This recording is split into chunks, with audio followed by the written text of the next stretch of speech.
Hello students, today we will do another topic of English grammar and today's topic is relative pronoun. So before moving this topic, we have to know about something of noun and pronoun. So what does mean by noun? Noun is the name of any person, place and thing.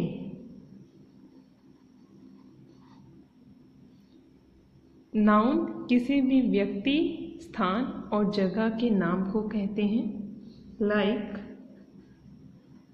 Ram, Delhi and table.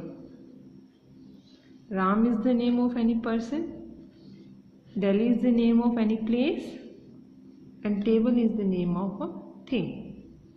Now come to the pronoun.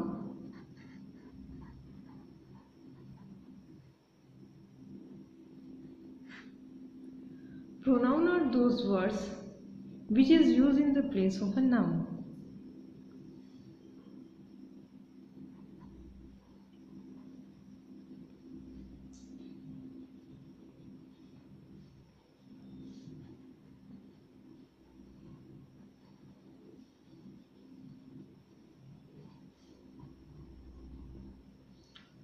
जैसे noun अगर अभी हमने बात की है noun की, तो हम जानते हैं कि किसी पर्सन के, किसी प्लेस के और थिंग के नेम को नाउन कहते हैं। अब मान लीजिए हमने किसी की बात कर रहे हैं, हम यहाँ पर किसी पर्टिकुलर पर्सन की या किसी जगह की, और वहाँ पर हम उस पर्सन या पर्टिकुलर जगह का नाम नहीं ले रहे और हम कोई और वर्ड यूज़ कर रहे हैं, वो वर्ड किस नाम से जाने जाएंगे? Pronoun.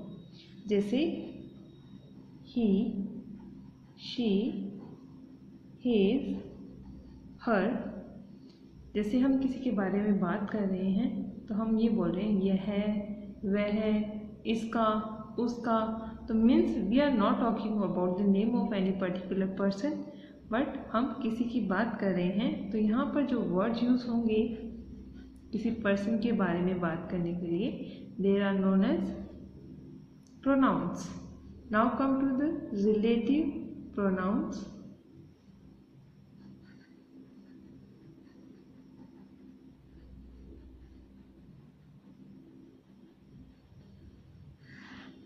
As name shows, relatives means relation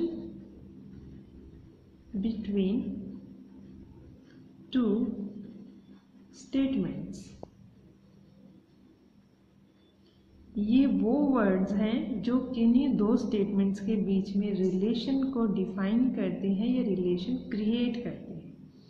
हमें टू स्टेटमेंट्स दी होंगी, those are different with each other, but कहीं ना कहीं उनमें कनेक्शन है।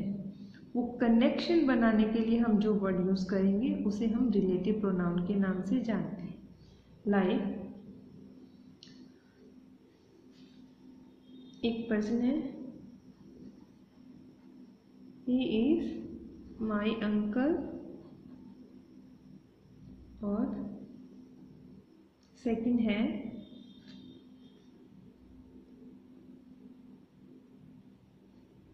he went to the marriage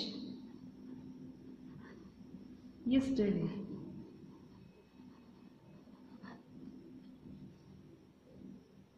हम किसी पर्सन की बात कर रहे हैं, कोई इंडिकेट कर रहा है कि ये मेरे अंकल हैं, यह कल शादी में गए थे। अब यहाँ पर ज़रूरी नहीं है कि ये दो स्टेटमेंट्स है वो किसी एक पर्सन के बारे में बात हो रही है। यह मेरे अंकल है, एक पर्सन की बात हुई, यह कल शादी में गए थे, कोई और भी पर्सन हो सकता है। बट जो भी ये बात बोल रहा है उसको मालूम है कि वो इन दोनों में एक ही पर्सन की बात कर रहा है। ठीक है, तो अगर हम इन दोनों बातों में कनेक्शन चाहते हैं तो we have to connect these two statements and convert it into one statement. So what we will do? He is my uncle,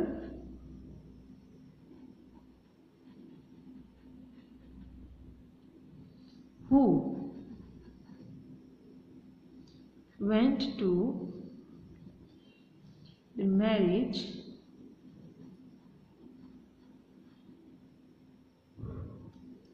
yesterday। अब यहाँ पर हमने, क्योंकि अंकल की ही बात हो रही थी, तो हमने ये 2 बार यूज़ नहीं किया, हमने सेम प्रोनाउन 2 बार यूज़ नहीं किया। तो हमने क्या किया, उस स्टेटमेंट में हु वर्ड यूज़ किया, मतलब जो अंकल की बात हो रही है वही यहाँ पर शादी में गए हैं। सो ही इज़ माई अंकल, ये मेरे अंकल हैं जो कि कल शादी में गए थे। तो यहाँ पर जो की वर्ड जो हमने यूज़ किया है, हु जो हमने यूज़ किया है वो अंकल को ही डिफाइन कर रहा है। तो जो सेकंड स्टेटमेंट थी, जो पहले ऐसे लग रहा था कि इन दोनों में कोई रिलेशन नहीं है, बट कहीं ना कहीं अब हु लिखने के बाद अगर दोनों को स्टेटमेंट्स को हम जोड़ दें तो ये एक मीनिंगफुल स्टेटमेंट बनती है।